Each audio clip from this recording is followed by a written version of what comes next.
আচ্ছা, আমরা এক্সপেরিমেন্ট 3, 4 এবং 5 এ যে এক্সপেরিমেন্টগুলো করব সেই সবগুলো এক্সপেরিমেন্টে একটা কমন বিষয় আছে, সেটা হচ্ছে আমাদের প্রাইম মুভার এবং আমাদের যে জেনারেটর। তো আমরা প্রাইম মুভার হিসেবে যেটা ব্যবহার করব সেটা হচ্ছে 3 ফেজ ইন্ডাকশন মোটর। তো এই প্রাইম মুভারের কানেকশনগুলো কীরকম হবে বা সিঙ্ক্রোনাস জেনারেটরটার কানেকশন কীরকম হবে সেই বিষয়ে আমরা এই ভিডিওতে একটু শর্ট ব্রিফিং করে নিই ফার্স্টে। তো এটা হচ্ছে আমাদের 3 ফেজ ইন্ডাকশন মোটর যেটা সেটা। তো 3 ফেজ ইন্ডাকশন মোটর দুই রকম হয়ে থাকে, একটা হচ্ছে স্কুইরাল কেজ টাইপ, একটা হচ্ছে ওন্ড টাইপ, রোটরটা ওন্ড টাইপ। তো আমাদের এটা হচ্ছে ওন্ড টাইপ ইন্ডাকশন মোটর, এখানে লেখা আছে। তো এটার আমাদের যে রোটরটা আছে এই রোটরে কয়েল থাকে এবং এই কয়েলটা আমাদেরকে বাইরে থেকে শর্ট করে দিতে হবে। তো 3 ফেজ ইন্ডাকশন মোটর এটা হচ্ছে স্টেটরের যে 3টা কয়েল সেটা। তো এইখানে আমরা 3 ফেজ সাপ্লাই দিব। তার আগে আমাদের যে এই কানেকশনগুলো আছে সেগুলোকে আমরা এইগুলোকে ওয়াই করে ফেলবো, এই যে এইভাবে। এখানে একটা দিলাম, এটা মাঝখানে দিই, এইখানে একটা, এইখানে কানেক্ট করলাম এবং আরেকটা হচ্ছে এইখানে। দেন এই 3টা টার্মিনালে আমরা হচ্ছে 3টা ফেজ কানেক্ট করব, রেডিও লুপলু বা এবিসি যেটাই বলি না কেন। যখন আমরা 3টা ফেজ কানেক্ট এখানে করব, তারপর হচ্ছে আমরা যখন লাইনটা অন করব তখন আমাদের এই 3 ফেজ ইন্ডাকশন মোটরের যে স্টেটর আছে সেখানে হচ্ছে একটা রোটেটিং ম্যাগনেটিক ফিল্ড ক্রিয়েট হবে এবং এই রোটেটিং ম্যাগনেটিক ফিল্ডের কারণে আমাদের যে রোটরটা আছে সেই রোটরের কয়েলগুলোকে কাট করবে, ফলে রোটরের কয়েলে একটা ভোল্টেজ ইনডিউস হবে। তো আমাদের মোটরটা তখনই ঘুরবে যখন রোটরের মধ্যে দিয়ে আমরা কারেন্ট ফ্লো হতে দিব তখন। তো আমাদের যদি এই মোটরটা স্কুইরাল কেস টাইপের হতো তাহলে তার রোটরগুলো আগে থেকেই শর্ট করা থাকতো।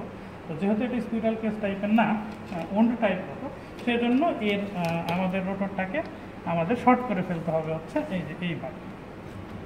তো এইভাবে যদি আমরা শর্ট করে ফেলি তাহলে আমাদের যে রোটরের যে ভোল্টেজটা ইনডিউসড হয়েছিল এই স্টেটরের রোটেটিং ম্যাগনেটিক ফিল্ডের কারণে, সেই কারণে আমাদের রোটরটা শর্ট করার ফলে এর ইনডিউস ভোল্টেজ ইএমএফের কারণে এর মধ্যে দিয়ে এখন কারেন্ট ফ্লো হবে, হইলে রোটরের একটা ম্যাগনেটিক ফিল্ড ক্রিয়েট হবে এবং এই ম্যাগনেটিক ফিল্ডটা স্টেটরের যে রোটেটিং ম্যাগনেটিক ফিল্ড আছে সেটাকে ফলো করে ঘুরতে থাকবে।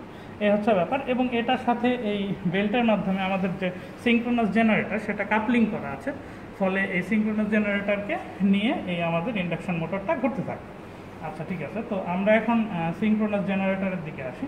তো সিঙ্ক্রোনাস জেনারেটর যেটা আছে আমাদের, তো সিঙ্ক্রোনাস জেনারেটরের 3টা ফেজ, সেটা হচ্ছে এই যে এটা হচ্ছে 3টা ফেজ সিঙ্ক্রোনাস জেনারেটরে। আর আমরা জানি সিঙ্ক্রোনাস জেনারেটরে অবশ্যই রোটরে আমরা একটা ডিসি সাপ্লাই দিয়ে থাকি, ফিল্ড যেটাকে আমরা বলে থাকি। তো এইখানে আমরা ফিল্ডটা এখানে আমরা দিব আর কি। এখন ডিসি কারেন্টটা আমরা দিব হচ্ছে এই যে এই রেকটিফায়ারের মাধ্যমে। এইখানে হচ্ছে এই দুটো এখানে লেখা আছে যে প্লাস এবং মাইনাস, তার মানে এটা হচ্ছে আমাদের যে ডিসি আউটপুট, আর সিঙ্গেল ফেজ ইনপুটটা আসবে লাইন থেকে যেভাবে করে। ফলে এখানে আমরা একটা ডিসি পাবো এবং এই ডিসিটা আমরা এখানে কানেক্ট করে দেবো।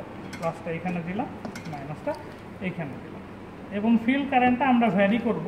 কীভাবে? ফিল্ড কারেন্টটা দুইভাবে ভ্যারি করা যায়। আমরা এই নবটাকে ঘুরিয়েও ফিল্ড কারেন্টটাকে ভ্যারি করতে পারি, আবার এটা ঘুরিয়েও ফিল্ড কারেন্টটাকে ভ্যারি করতে পারি। তো প্রতিটা এক্সপেরিমেন্টেই আমরা এই নবটাকে ঘুরাবো, এখানে ঘুরালে আমাদের ফিল্ড কারেন্টটা ভ্যারি হবে, তাহলে আমরা এক্সাইটেশনটা ভ্যারি করতে পারবো। এই হচ্ছে ব্যাপার। আর এইখানে যে 3টা টার্মিনাল রয়ে গেছে সিঙ্ক্রোনাস জেনারেটরের, এই 3টা টার্মিনালকে আমরা ওয়াই কানেক্ট করব। এই যে এবার এটা হচ্ছে আমাদের 4, 5 এবং 6, এটাকে আমরা শর্ট সার্কিট করবো এভাবে।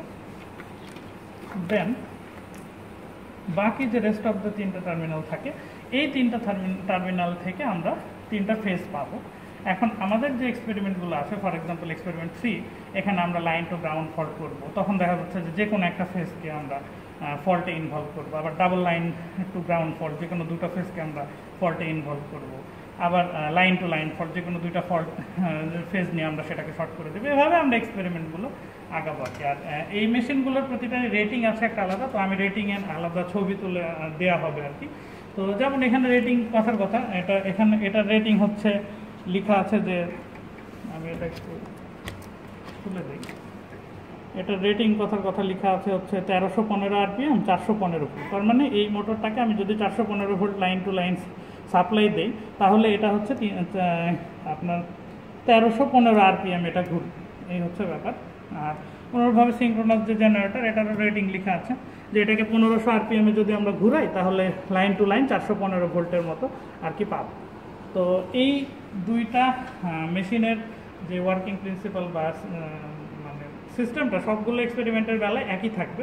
তো এই জন্য আমরা এটার আলাদাভাবে একটা ভিডিও করে ফেললাম আগে। তো থ্যাংক ইউ ভেরি মাচ। বাকি